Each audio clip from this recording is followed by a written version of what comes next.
Assalamualaikum warahmatullahi wabarakatuh. Good morning everyone, all sixth grader of Cordova Islamic School. How is life? I wish all of us are in a good condition and be ready to study English today. Oke, hari ini jadwalnya bahasa Inggris bersama Miss In kembali. Oke, so please prepare your student book. Ya, hari ini kita akan menuntaskan untuk student booknya, workbooknya nanti minggu depan baru kita akan bahas. Oke, so please prepare it. Have you prepared it? Oke, Miss yakin semuanya juga sudah sholat duha dan bertilawah. So before we start our lesson today, let's pray together. Pray begin. Bismillahirrahmanirrahim. Rabbi zidni ilman nafi'a warzuqni fahma. Ya Allah, please give me your blessing of knowledge and understanding. Amin. And don't forget to say basmalah together. Bismillahirrahmanirrahim. In the name of Allah, the most gracious and the most merciful. Okay, class. So today we will continue our lesson for Unit 3, History is a Mystery. So for today, I want to tell you about historical mysteries. Okay, so it is speculated about the life in the past. Jadi kita akan belajar memahami dan mengenal beberapa hal yang bisa digunakan oleh para arkeolog untuk mengetahui kehidupan manusia-manusia zaman dahulu atau manusia purba. Okay, the first one you can see it in your book page 28. Okay, please open it. Yeah, over there you can see some picture of the tools that archaeologists can use to know about the past. The first one is a CT scan. Okay, CT scan is a tool that archaeologists use to know inside the dead person's body. Okay, ketika mereka menemukan manusia purba, jasadnya yang mungkin masih preserved, masih terlindungi. Oke, mereka menggunakan CT scan untuk mengetahui inside di dalam tubuhnya. Nah, for now on, untuk zaman sekarang in the modern era, we use CT scan also in a laboratorium, okay, to know inside our body also to know the illness that we have. Okay, so this is the useful things for us. The second one is an artifact. Artifact is the tool that archaeologists use to know the life of the ancient people, how they live. Okay, jadi artifact itu semacam peninggalan-peninggalan sejarah para manusia purba. Ketika seorang arkeolog menemukan artifact itu, mereka akan mengetahui seperti apa sih kehidupan manusia purba tersebut. Misalnya, seorang arkeolog menemukan di site itu tempat tinggalnya manusia purba ya, menemukan sebongkahan artefak di mana di sana ada sisa tulang belulang. Oke, so arkeolog bisa menyimpulkan bahwa manusia yang tinggal di situ adalah mengkonsumsi daging. Oke, nah dari situ bisa nanti kemudian dikembangkan kembali untuk menemukan hasil-hasil yang lainnya. So artifact is really useful for archaeologists also. Now the third one is DNA test. A DNA test. It is used to know the family relationship.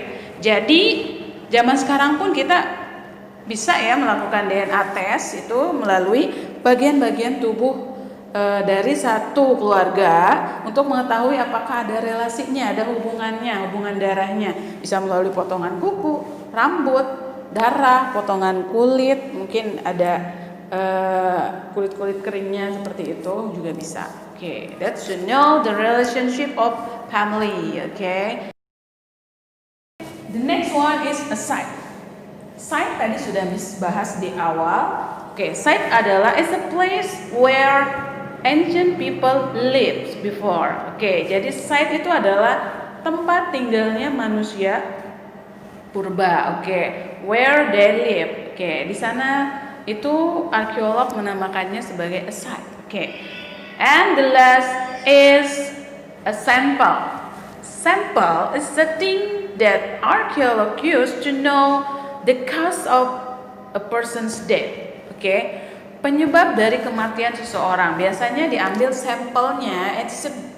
Usually it's a food. Biasanya sih berupa makanan gitu.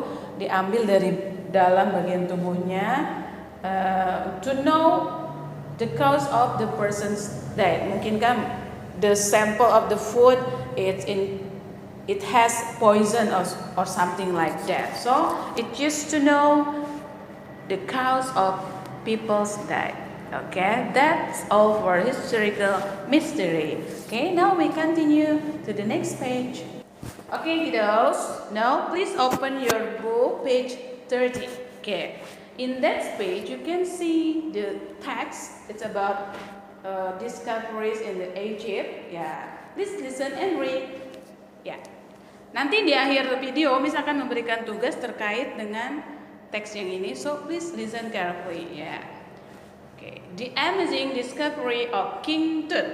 Okay, I'm sure all of you are laughing over there because it's funny, right? King Tut. What is King Tut? Okay, let's read together.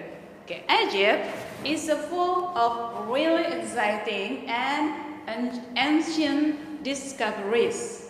Okay, but the most famous is the tomb of King Tutankhamun or King Tut. So, nah, nama lengkapnya adalah King Tutankhamun, or we call it King Tut. Yeah. Howard Carter and other English archaeologists spent years looking for the tomb. Carter found it in the 1922 after someone discovered an artifact with the king names on it near the site. Okay. Inside the tomb, Carter found hundreds of gold objects and then over 3,000 treasures. And most important is King Tut's mummy. Wow. Although King Tut was buried more than 3,000 years ago, but this DNA is perfectly preserved. Later, Dr. Jahi Hawass, a famous Egyptian archaeologist, moved the artifacts and the mummy to the museum. Okay. Who was King Tut? He was an Egyptian boy who became a ruler in 1330 years before century at the age of 9. We know from the date of some artifacts that he ruled until he died in 1323 before century. Tut was buried with all the objects he would need in his next life. Why did he die? Why did he die so young? The cause of his death is not known. In 1968, his mummy was analyzed by scientists who found broken bones in Tut's skull. A CT scan of Tut's mummy in 2006 showed that he broke his leg before he died. A DNA test showed that he had malaria. No one knows how he died. History is a mystery. Okay, now Miss In will translated for you. Okay, jadi di Egypt itu adalah negara yang penuh dengan penemuan-penemuan kuno ya, purba, dan cukup menyenangkan untuk kita gali gitu. Nah, yang paling terkenal adalah kuburannya dari King Tutankhamun, Raja Tutankhamun, or we call it, atau semua orang mengenalnya dengan nama King Tut. Oke, Raja Tut ya. Seorang arkeolog asal Inggris yang bernama Howard Carter bersama teman-temannya memerlukan waktu bertahun-tahun untuk bisa menemukan kuburannya si Raja Tut ini ya. And then Carter menemukannya pada tahun 1922 setelah ada seseorang yang menemukan artefaknya. So, tadi Miss sudah jelaskan di awal, dengan artefak itu, penemuan artefak, peninggalan-peninggalan sejarah bisa ditelusuri nanti ya. Oke. Di dalam kuburannya, ke kuburan si Raja Tut tadi, Carter menemukan ratusan objek-objek emas. Wow, dan juga 3.000 harta karun. Dan yang paling penting di antara semuanya itu adalah maminya, jasadnya si Raja Tut tersebut ya. Walaupun sudah terkubur hampir 3.000 tahun lamanya, tapi DNA-nya masih terlindungi dengan sangat lengkap sekali. Wow, amazing. Kemudian Dr. Jahi Hawass, seorang arkeolog yang terkenal juga di Egypt, di Mesir itu, kemudian memindahkan jasad si mumi tadi ya, dan juga artefak-artefaknya ke sebuah museum. Oke. Nah, pertanyaannya, siapa sih Raja Tut ini? Oke. Raja Tut, King Tut or King Tutankhamun tadi adalah seorang pemuda Mesir yang menjadi raja pada tahun 1333 sebelum Masehi pada usianya yang ke-9 tahun. Wow, amazing. We know from the date. Kita bisa mengetahuinya dari tanggal ditemukannya artefak itu ya, yang tertera di artefak. Kalau si Raja Tut itu menguasai Mesir ya, menjadi raja di Mesir dari tahun 1333 sebelum Masehi sampai tahun 1323 sebelum Masehi. Oke. Kemudian di dalam kuburannya Raja Tut ini ditemukan dengan semua barang-barang yang mungkin dia butuhkan di kehidupan selanjutnya.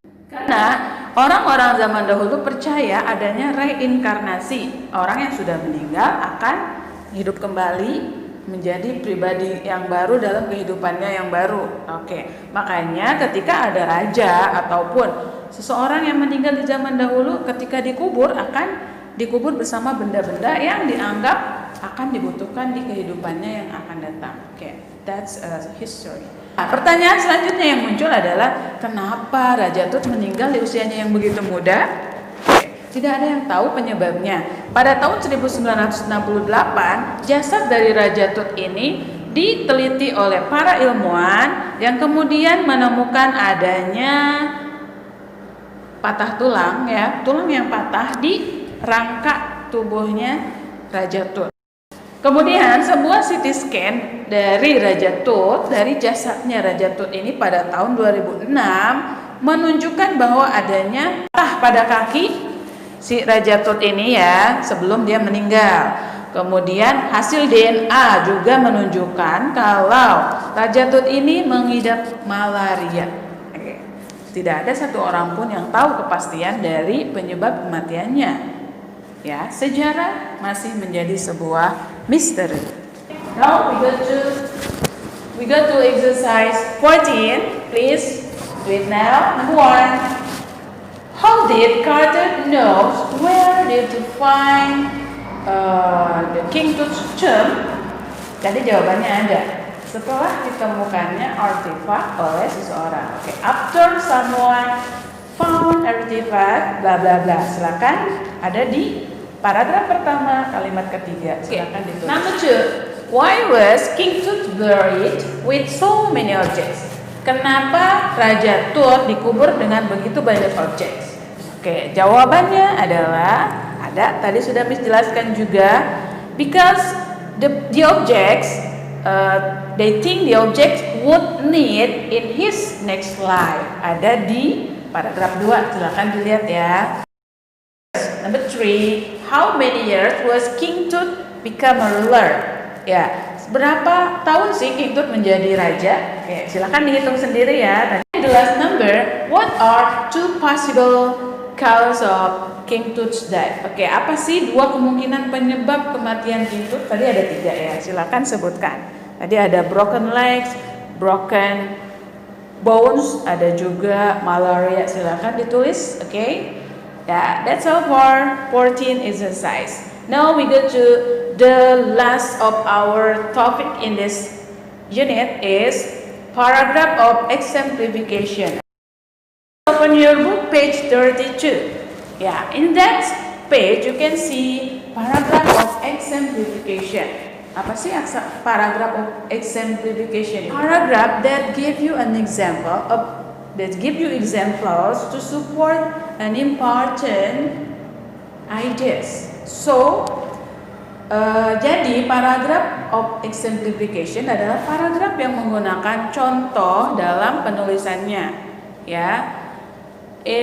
Biasanya contohnya pun adalah contoh yang real, fakta ya. So, tujuannya adalah membuat readers lebih memahami tujuan dari penulisannya, okay? The function is to make the paragraph clearer, okay? To add the example of the paragraph, you can use an expression like, for instance, such as, namely, specifically, and a good example is something like that. Okay, it's really easy, right? Okay, contohnya ada di exercise 17. That's all for our unit 3. We finish all. Okay. Untuk tugas minggu ini, Miss mau praktek, tapi bukan praktek yang membutuhkan so many object or what. But tadi sudah Miss sampaikan ketika membaca teksnya King Tut ya, kalian Miss minta untuk menyimaknya. Guess what? Tugasnya adalah itu. Kalian silakan baca teksnya Raja King Tut tadi, Tutankhamun ya, dan videokan, kirim ke WhatsApp Miss. Okay? Miss tunggu. And please do the best ya. Gunakan pronunciation yang sebagus mungkin, kemudian jedanya juga, okay? Harus diatur. Okay? Class, I think that's all for our meeting for today. I hope all of you can understand what I mean, what I explain, and see you in the next meeting. Okay? Before we close our agenda today, our lesson today, let's say hamdalah together. Alhamdulillahi Rabbil Alamin. Praise be to Allah, the cherisher and sustainer of the world. Amin. Okay? Thank you for all kind attention and sorry for all my mistakes. See you next week and wassalamualaikum warahmatullahi wabarakatuh.